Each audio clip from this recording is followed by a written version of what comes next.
My name isn't important, but at the time I was 32 years old and working as a night maintenance supervisor. I lived in a small town in northern Wisconsin, the kind of place where winters are long and people mind their business. Nothing unusual ever happened there. That's why what happened to me still doesn't make sense. That night started completely normal. It was late January. A heavy snowstorm had been forecast all day, but storms were common where I lived. Schools were closed. Roads were quiet. Most people stayed home. I was used to working during bad weather, so I didn't think twice about leaving my house.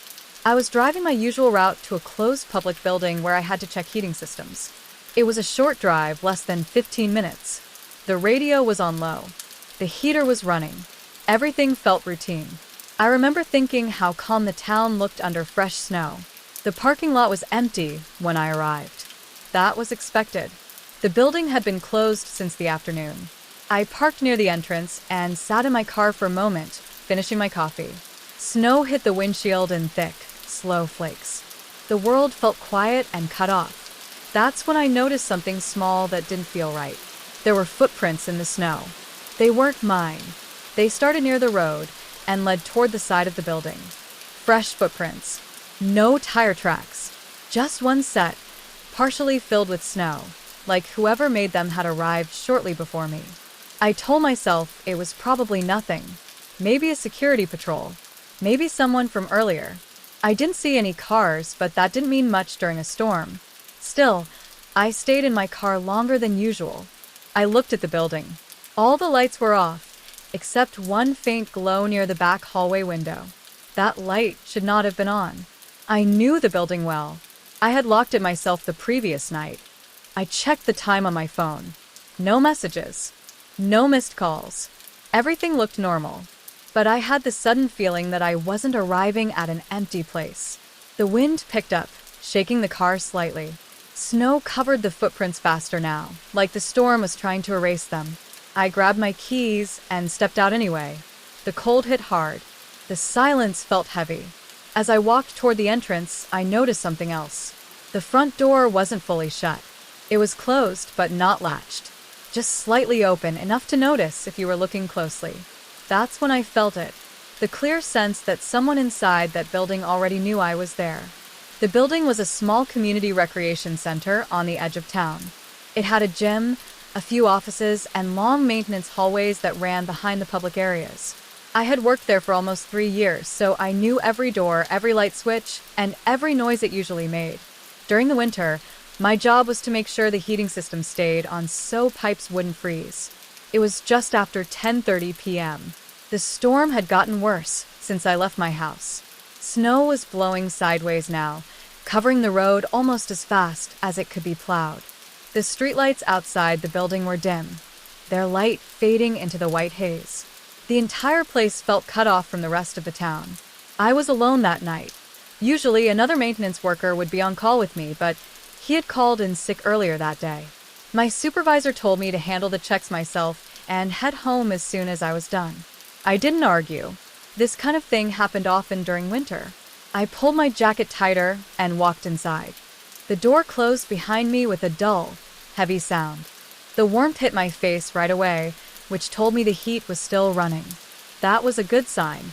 I locked the door out of habit and stood there for a second, letting my eyes adjust to the low light. The main hallway lights were on their night setting, dim but enough to see. The gym doors were closed. The place smelled like rubber mats and cleaning solution, the same as always. Nothing looked disturbed. No signs of damage. No broken windows. Everything seemed normal. I started my usual routine. First, I checked the front thermostat. Then I walked toward the mechanical room in the back. My footsteps echoed softly in the empty hallway. The sound felt louder than usual because there was no music, no people, no movement at all. As I walked, I thought about how quiet my life had become. Most of my friends had moved away. Winter kept everyone indoors. Work and home were the only places I spent time. Being alone at night had become normal to me. There was a security office near the back with a small desk and a monitor that showed camera feeds. The system was old and usually didn't work during storms. I glanced at it as I passed. The screen showed static on two cameras and frozen images on the others. I didn't stop to check it. That wasn't part of my job. The mechanical room was at the very end of the building. It was warm, loud, and brightly lit compared to the rest of the place. I checked the gauges, made a few notes on my clipboard, and confirmed everything was stable. No alarms. No issues. I remember feeling relieved. I figured I'd be in and out in less than 20 minutes. At that point, there was nothing frightening about the situation at all. It felt like just another quiet night at work during just another winter storm. When I left the mechanical room, the first thing I noticed was how quiet the building felt. It wasn't the normal quiet I was used to. The hum of the heaters seemed lower, almost distant, like something was muffling the sound. I stepped back into the hallway and stopped. For a moment, I thought I heard movement. Not a clear noise, just a soft shift, like someone changing their weight on a floor. I stood still and listened. Nothing. I told myself it was just the storm outside, or the building settling. Old buildings made noises all the time, especially during heavy weather. Still, I found myself walking slower as I headed back toward the front. About halfway down the hall, one of the lights flickered. It stayed on, but the brief flash caught my attention. I looked up at it longer than I needed to. The rest of the hallway was empty. As I passed the security office again, I noticed the monitor had changed. One of the screens was no longer frozen. It showed a live feed of the back hallway near the storage rooms. The image was grainy, but I could see the floor clearly. Then something moved across the screen. It was quick, just a dark shape crossing from one side to the other. I leaned closer, trying to see more. The camera froze again before I could make anything out. My stomach tightened. No one should have been in the building but me. I checked my watch and considered leaving early. The heating systems were fine. There was no real reason to stay. But I didn't like the idea of walking back out into the storm without being sure everything was secure. As I kept moving, I started noticing small details that didn't line up. A door near the storage area was slightly open. I was certain it had been closed earlier. The air felt cooler there, like it had been open for a while. Then I heard a sound behind me. It was faint, a slow scuff, like a shoe dragging lightly across the floor. I turned around quickly. The hallway was empty.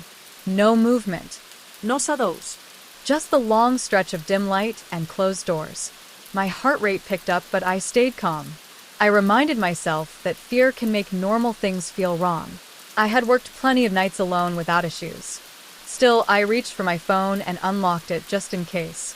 As I walked toward the front lobby, I felt a strange pressure in my chest. Not panic, just a steady sense that I was being observed, like eyes on my back, following every step. I didn't hear footsteps anymore. That almost made it worse. When I reached the lobby, I noticed the front door again. The latch didn't look right. It was closed, but not tight. I pressed it, and it moved inward slightly. I was sure I had locked it when I came in. That's when I realized something was wrong. Someone else had to be inside the building with me. Once the thought settled in my head, I couldn't ignore it. Someone was inside the building with me. The idea alone changed the way everything felt. The walls seemed closer. The hallway behind me felt longer than before. I stood in the lobby listening. The storm outside pressed against the windows, but underneath it, I could hear something else. Slow movement. Not rushing. Not random. Controlled. I quietly walked toward the front desk and leaned over to look down the hallway that led to the offices. That's when I saw a shadow move across the far wall. It didn't belong to me. It passed under the light and disappeared. My mouth went dry. I backed away without making a sound. I thought about leaving right then, but the idea of unlocking the door and stepping outside felt risky. If someone was between me and the exit, I would be cornered. A noise echoed from the back of the building. A door opening, then closing. Soft but deliberate. I pulled my phone out and typed a text to my supervisor, telling him someone might be inside. The message didn't send. No signal. The lights flickered again. This time, 2 of them went out completely, leaving the office hallway in darkness. The rest of the building was still dim, but now parts of it were hidden. I heard footsteps. They were slow and steady, moving toward the lobby. Whoever it was wasn't trying to be quiet anymore. Each step landed flat, confident. I could tell they weren't running. They didn't need to. I moved behind the front desk and crouched down. My breathing sounded loud in my ears. I covered my mouth with my hand and forced myself to stay still. The footsteps stopped. For a few seconds, there was only silence. Then I heard breathing, deep and heavy, close enough that I knew the person was just on the other side of the desk. I could see the lower part of his legs now. Dark pants, heavy boots, snow melting off them, leaving wet marks on the floor. He shifted his weight slowly, like he was listening for me. My hands were shaking as I unlocked my phone again. I tried calling 911. The call failed immediately. The man took a step closer. His boots stopped less than a few feet from where I was hiding. I could smell cold air and something sour, like unwashed clothes. I stayed frozen, afraid that any movement would give me away. Then he spoke. It was low and calm.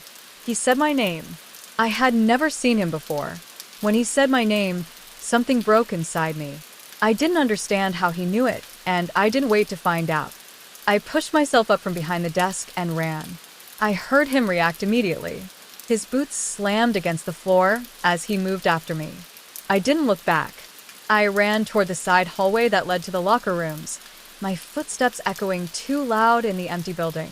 The lights in that hallway were off. I could barely see, but I kept going, my hands brushing the walls to keep from crashing into something. Behind me, I could hear his breathing now, fast and close. I reached the locker room door and pulled it open. Inside, it was colder and darker. I slipped inside and locked the door, then kept moving. I ducked into the women's locker area and hid behind a row of lockers, crouching low. The door shook as he hit it. Once. Then again. Harder. I pressed myself against the lockers, trying to stay quiet. My heart was pounding so hard I thought he could hear it. The metal felt icy against my back. He stopped hitting the door. For a moment, I hoped he had given up. Then I heard the lock click. The door opened slowly. I covered my mouth as he stepped inside. His shadow stretched across the floor as he moved through the room. He didn't rush. He walked like he had all the time in the world. I heard him breathing again. He was close now. I could see his boots between the lockers. He paused, just a few feet from me. I knew if he found me, I wouldn't be able to fight him off. I reached into my pocket, and my fingers closed around my keys. I thought about throwing them, creating a noise, anything to distract him. Before I could move, a loud crash echoed through the building. The front door slammed open. Cold air rushed in. Someone shouted. The man froze. I heard police voices, loud and sharp, filling the hallway.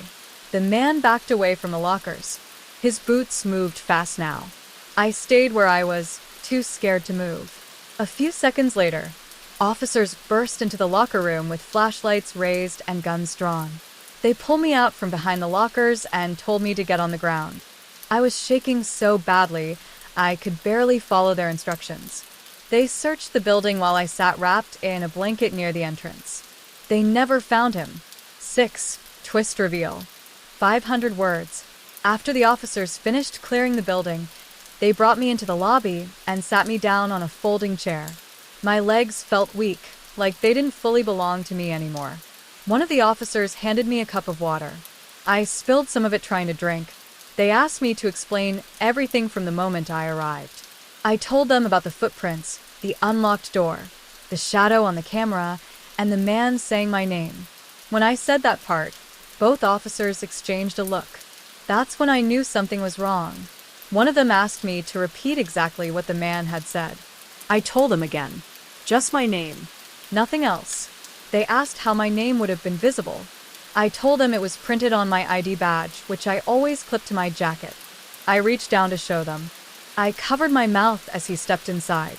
His shadow stretched across the floor as he moved through the room. He didn't rush. He walked like he had all the time in the world. I heard him breathing again. He was close now. I could see his boots between the lockers. He paused, just a few feet from me. I knew if he found me, I wouldn't be able to fight him off. I reached into my pocket, and my fingers closed around my keys. I thought about throwing them, creating a noise, anything to distract him. Before I could move, a loud crash echoed through the building. The front door slammed open. Cold air rushed in. Someone shouted. The man froze. I heard police voices, loud and sharp, filling the hallway. The man backed away from the lockers. His boots moved fast now. I stayed where I was, too scared to move. A few seconds later, officers burst into the locker room with flashlights raised and guns drawn. They pulled me out from behind the lockers and told me to get on the ground. I was shaking so badly, I could barely follow their instructions. They searched the building while I sat wrapped in a blanket near the entrance. They never found him. 6. Twist reveal. 500 words. After the officers finished clearing the building, they brought me into the lobby and sat me down on a folding chair. My legs felt weak, like they didn't fully belong to me anymore. One of the officers handed me a cup of water. I spilled some of it trying to drink.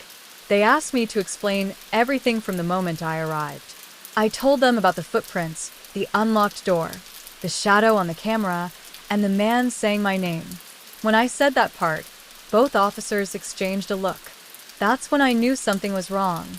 One of them asked me to repeat exactly what the man had said. I told them again. Just my name.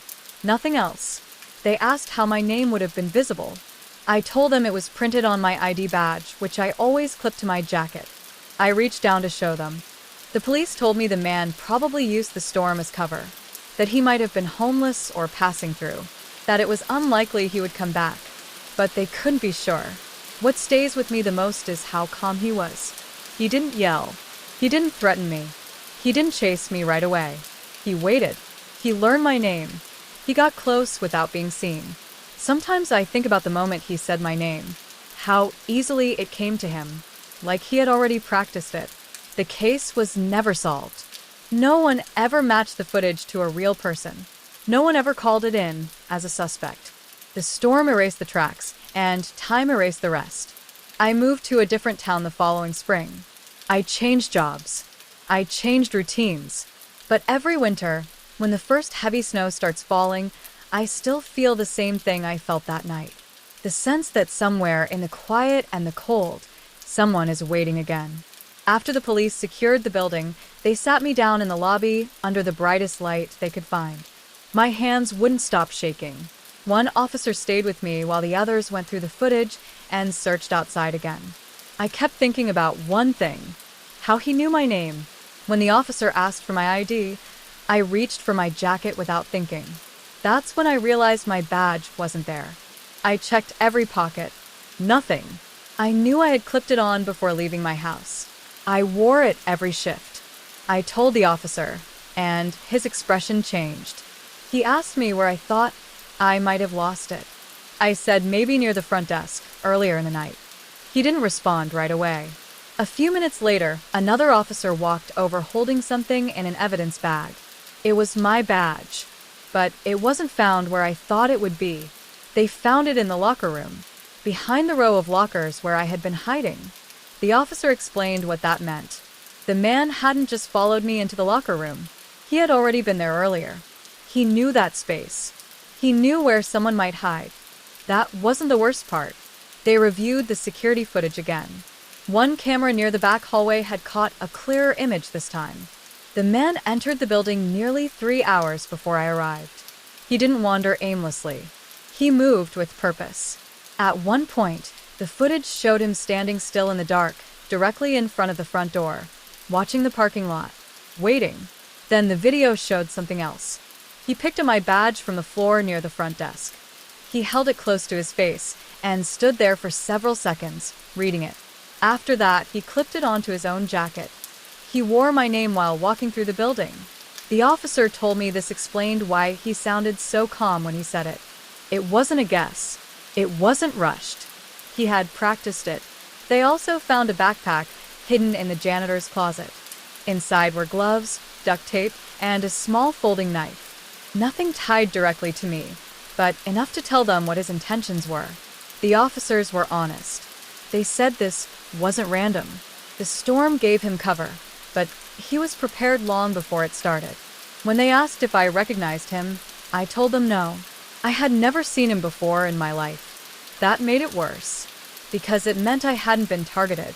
I had just been the one who showed up alone. I didn't return to that job after the incident. I told my supervisor I needed time, but the truth was simpler than that. I couldn't walk into that building again knowing someone had learned my routine, my name, and my movements without me ever seeing his face clearly. The police followed up a few times over the next weeks. They told me there were no updates, no matches from the footage, no fingerprints that led anywhere. The storm had erased any chance of tracking where he went after he escaped. Life slowly moved forward. Winter ended. Snow melted. The town looked normal again. People went back to their routines like nothing had happened. On the outside, it felt like the incident was over. But for me, it wasn't. Small things started to bother me. If a car idled too long outside my apartment, I noticed. If footsteps followed me in a store, I paid attention. I began locking doors twice. Sometimes 3 times. I never worked alone at night again. What stayed with me most was not what he did, but what he didn't do. He didn't panic when the police arrived. He didn't run blindly. He vanished without leaving a trace, like he had planned an exit just as carefully as everything else. A few months later, I received a call from a detective I hadn't spoken to before. He asked if I had ever lost anything else that night. Keys. Papers. Personal items. I told him no. At least, I didn't think so. Before hanging up, he said something that still sits in my head. They had reviewed nearby security cameras weeks later and noticed a man standing across the street from my apartment building during another snowstorm. His face wasn't visible, but his jacket looked familiar. The footage wasn't clear enough to confirm it was the same person. They couldn't prove anything. I asked if they were still looking for him. The detective paused before answering. He said cases like this don't always close. Sometimes they just go quiet. That night, I checked my door locks like always. Everything was secure. I went to bed and tried to sleep. Sometime after midnight, my phone buzzed. It was a missed call from an unknown number. No voicemail. No follow-up. I stared at the screen for a long time before turning it off. To this day, I don't know if it was him. I don't know if he ever came back. But every time a snowstorm hits, I can't shake the feeling that someone remembers my name.